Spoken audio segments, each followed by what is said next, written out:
Para sahabatku yang dikasihi oleh Tuhan di mana saja berada, berjumpa dengan saya, Romo Petrus Santoso SY dari Hong Kong. Pada kesempatan ini, saya ingin membagikan satu refleksi dengan judul Pelita yang terpasang dan terus bernyala. Pelita yang terpasang dan terus bernyala. Untuk mendukung refleksi ini, saya mengambil dari Injil Yohanes bab 1 ayat 1 sampai dengan 8. Silahkan dicatat. Injil Yohanes bab 1 ayat 1 sampai dengan 8. Tentu nanti dalam pengembangan refleksi saya akan mengutip dari beberapa perikopa. Dan untuk memudahkan refleksi ini, saya ingin menuntun para sahabat dengan poin per poin. Dan saya tawarkan ada 7 poin. Sekarang mari kita mulai dengan poin yang pertama. Berkaitan dengan poin yang pertama ini berkisah tentang kelahiran Yohanes Pembaptis. Dan saya mengambil dari Injil Lukas bab 1 ayat 62 sampai 66. Supaya kisahnya bisa kita dengar dengan baik, maka saya akan membacanya secara lengkap, yaitu dari Injil Lukas bab 1 ayat 62 sampai 66. Mari kita dengarkan dengan penuh perhatian. Zakaria meminta batu tulis, lalu menuliskan kata-kata ini. Namanya adalah Yohanes. Dan mereka pun heran semuanya. Seketika itu juga terbukalah mulut Zakaria dan terlepaslah lidahnya, lalu ia berkata-kata dan memuji Allah. Maka ketakutanlah semua orang yang tinggal di sekitarnya, dan segala peristiwa itu menjadi buah tutur di seluruh pegunungan Yudea. Semua orang yang mendengarnya merenungkannya dan berkata, menjadi apakah anak ini nanti? Sebab tangan Tuhan menyertai dia. Anak itu bertambah besar dan makin kuat rohnya. Kemudian tinggal di padang gurun sampai tiba harinya ia harus menampakkan diri kepada Israel. Para sahabat, lihat peristiwa kelahiran Yohanes Pembaptis benar-benar membuat orang surprise dan terheran-heran. Itulah tadi muncul pertanyaan, menjadi apakah anak ini nanti? Itu poin yang pertama. Lalu poin yang kedua yang saya tawarkan. Karena refleksi saya berjudul Pelita yang terpasang dan terus bernyala. Yang saya maksudkan adalah tokoh ini, yaitu Yohanes Pembaptis. Saya melihat bahwa Yohanes Pembaptis ini benar-benar sebagai pelita yang terpasang dan terus bernyala. Nah, sekarang kita melihat poin yang ketiga.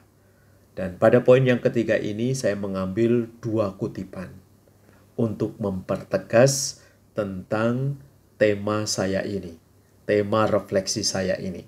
Kutipan yang pertama saya ambil dari Injil Yohanes bab 1 ayat 4 sampai 7. Lalu kutipan yang kedua saya ambil dari Injil Yohanes bab 5 ayat 35. Mari kita lihat kutipan yang pertama dari Injil Yohanes bab 1 ayat 4 sampai 7. Saya juga akan membacanya secara lengkap Silahkan didengarkan dengan penuh perhatian. Dalam Dia ada hidup, dan hidup itu adalah terang manusia. Terang itu bercahaya di dalam kegelapan, dan kegelapan itu tidak menguasainya. Datanglah seorang yang diutus Allah, namanya Yohanes. Ia datang sebagai saksi untuk memberi kesaksian tentang terang itu, supaya oleh Dia semua orang menjadi percaya.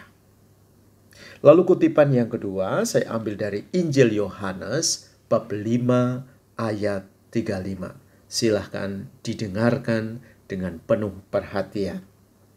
Ia adalah pelita yang menyala dan yang bercahaya. Para sahabatku, saya semakin yakin bahwa Yohanes Pembaptis ini benar-benar sebagai pelita yang sudah disulut, yang sudah dinyalakan. Dan sekarang pelita itu benar-benar terpasang dan terus bercahaya. Untuk membantu para sahabat melihat lebih tegas lagi tentang tema saya ini, maka pada poin yang berikutnya, yaitu poin yang keempat, kita akan menarik ada sesuatu yang benar-benar luar biasa pada diri Yohanes Pembaptis ini. Dan pada poin yang keempat ini, saya ingin membantu para sahabat dengan 3 pertanyaan yang sama. Bagaimana jawabannya nanti kita lihat. Pertanyaan yang pertama, siapakah Yohanes Pembaptis? Jawabannya demikian. Ia bersaksi bagi terang, tetapi dia mengaku bahwa dia bukan terang itu. Terang yang sesungguhnya yang dimaksud itu adalah Yesus. Itu pertanyaan yang pertama dengan jawabannya.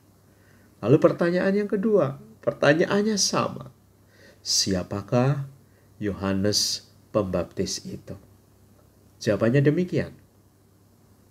Ia bersaksi bagi kebenaran dan ia mengetahui bahwa ia bukan yang dimaksud sebagai kebenaran itu, tetapi yang dimaksud dengan kebenaran itu adalah Kristus, merujuk kepada Yesus.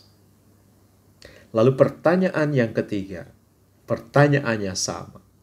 Siapakah Yohanes Pembaptis itu? Jawabannya adalah demikian.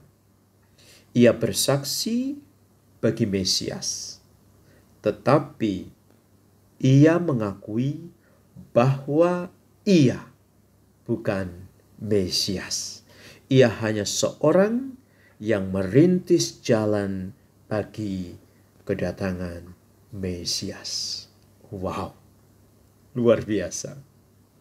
Sebenarnya dia mempunyai kesempatan untuk mempromosikan dirinya, untuk memperkenalkan dirinya, bahwa dia bisa mengatakan, akulah sang terang itu, akulah Mesias yang dimaksudkan itu, akulah kebenaran itu. Tetapi itu tidak dilakukan oleh Yohanes Pembaptis. Ingat apa yang tadi dikatakan dalam Injil Yohanes, khususnya Injil Yohanes bab 1 ayat 7. Saya mau bacakan sekali lagi supaya menjadi semakin tegas. Dikatakan demikian. Ia datang sebagai saksi untuk memberi kesaksian tentang terang itu, supaya oleh dia semua orang menjadi percaya. Dengan kata lain, Yohanes Pembaptis ini membantu kita supaya kita bisa melihat terang itu. Dan ketika kita melihat terang itu, kita menjadi percaya. Oke, tunggu dulu. Ada sesuatu yang lebih indah lagi, lebih hebat lagi. Yaitu pada poin yang kelima saya mengatakan tentang fakta yang menarik. pada diri Yohanes Pembaptis ini. Mau tahu? Itu berkaitan dengan sikapnya yang sangat rendah hati. Dan saya mengambil 2 kutipan berkaitan dengan ini, yaitu dari Injil Yohanes bab 3 ayat 30 dan kutipan kedua dari Injil Yohanes bab 1 ayat 27. Saya baca dengan detail lagi dan silahkan disimak dengan penuh perhatian. Pada Injil Yohanes bab 3 ayat 30 dikatakan demikian, "Dia harus menjadi semakin besar dan aku menjadi semakin kecil." Luar biasa. Sikap yang sangat rendah hati. Masih lagi dikatakan dalam Injil Yohanes bab 1 ayat 27. Dikatakan demikian, "Dia yang datang kemudian daripadaku, membuka tali kasutnya pun aku tidak layak." Wow. Sikap yang sangat rendah hati. Sikap yang sangat mahal. Sikap rendah hati adalah sikap yang sangat mahal. Apalagi untuk zaman sekarang ini. Masing-masing orang ingin membanggakan dirinya, menjadi sombong, dan lain sebagainya. Tetapi untuk menjadi rendah hati, sangat mahal dan tidak mudah, sangat sulit. Itulah sebabnya ini adalah fakta yang sangat menarik dan harus ditulis dengan tinta emas berkaitan dengan sikap dari Yohanes Pembaptis ini, yaitu sikapnya yang rendah hati. Nah, sekarang para sahabatku yang dicintai oleh Tuhan, pada poin yang ke-6 kita mau melihat relevansi. Tadi saya mengatakan judul refleksi ini adalah pelita yang terpasang dan terus bernyala. Pertanyaan yang saya ajukan demikian, sangat sederhana. Mengapa kita sulit untuk menjadi pelita yang terpasang dan terus bernyala? Yang terjadi itu sebaliknya. Kita memang pelitanya terpasang, kita bernyala, tetapi kemudian kita mematikan nyala pelita dari orang lain. Kita mematikan atau memadamkan lampu yang lain. Itu fakta. Atau fakta yang kedua, kita benar-benar menjadi pelita, faktanya menjadi pelita, tetapi kita tidak mau dipasang. Atau fakta yang lain, kita menjadi pelita, faktanya demikian, kita mau dipasang, tetapi kita tidak mau bernyala. Dan itu terasa sekali di dalam pelayanan dan kesaksian kita. Maka inilah yang kadang-kadang terjadi di dalam kehidupan kita. Ada yang sudah menjadi pelita, tetapi tidak mau terpasang. Ada orang yang sudah terpasang, tetapi tidak mau bernyala. Sangat tidak mudah. Maka pada poin yang terakhir, yaitu poin yang ke-7, saya mau mengingatkan para sahabat semua. Dan ini saya jadikan sebagai summary, sebagai rangkuman. Bagaimana refleksi yang saya tawarkan sebagai pelita yang terpasang dan terus bernyala, itu menjadi identitas kita yang tidak bisa dilupakan begitu saja. Maka di sini mari kita lihat korelasinya. Apa yang dimaksud dengan kata-kata kuncinya? Kata kunci yang pertama adalah pelita. Saya melihat pelita ini benar-benar sebagai wadah. Dan kita ingat apa yang disabdakan oleh Tuhan Yesus kepada kita. Kamu adalah terang dunia. Dan terang itu memang tidak bisa kita sembunyikan. Karena itu adalah identitas kita. Saya mau menangis ini ketika bicara tentang identitas.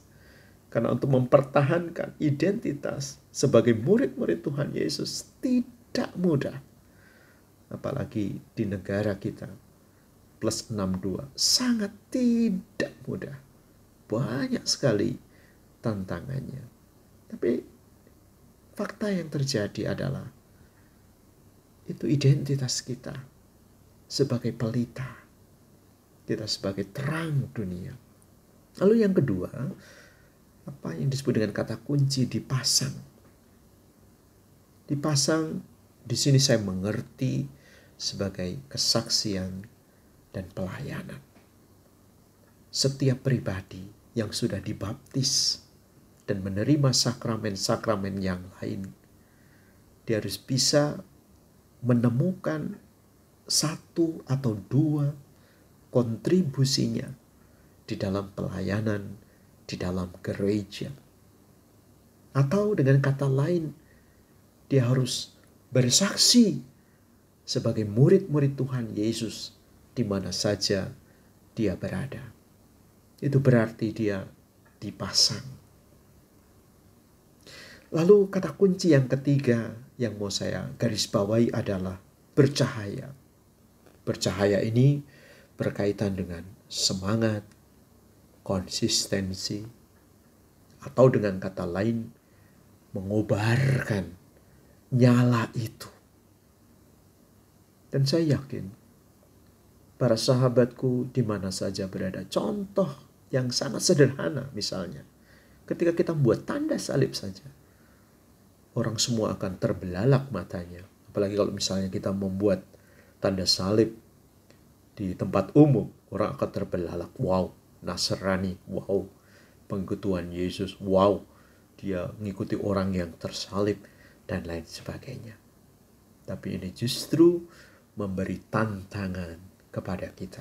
Bagaimana kita tetap mengobarkan nyala kita, cahaya kita. Tapi pesan terakhir yang mau saya katakan berkaitan dengan refleksi ini adalah ketika kamu bercahaya, jangan memadamkan cahaya yang lain. Atau ini juga menjadi pengingat bagi kita. Sesuatu yang sangat indah. Ketika nyala kita itu berkedip-kedip, kita tidak akan pernah dipadamkan. Tetapi yang terjadi adalah kita akan diberi tambahan minyak, supaya dengan minyak yang baru itu, nyala kita menjadi hidup dan berkobar-kobar. Begitu para sahabatku yang dicintai oleh Tuhan, fakta, kita ini adalah pelita. Kita ini adalah terang. Dan pelitamu sudah terpasang. Maka sekarang silahkan bercahaya di mana saja berada. Karena ketika orang melihat cahaya itu, bukan kita yang dilihat, tetapi cahaya besar di balik cahaya yang kita miliki itu, yaitu Tuhan Yesus sendiri. Dan Yohanes Pembaptis sudah memberi kesaksian atas terang itu. Semoga terang ini benar-benar bisa menghantar kita kepada terang yang sejati, keselamatan yang sejati, yang sangat kita rindukan setiap hari. Tuhan Yesus memberkatimu dalam nama Bapa dan Putra dan Roh Kudus. Amin. Tahu apa yang mau saya katakan untuk kamu? You are the best. Amin.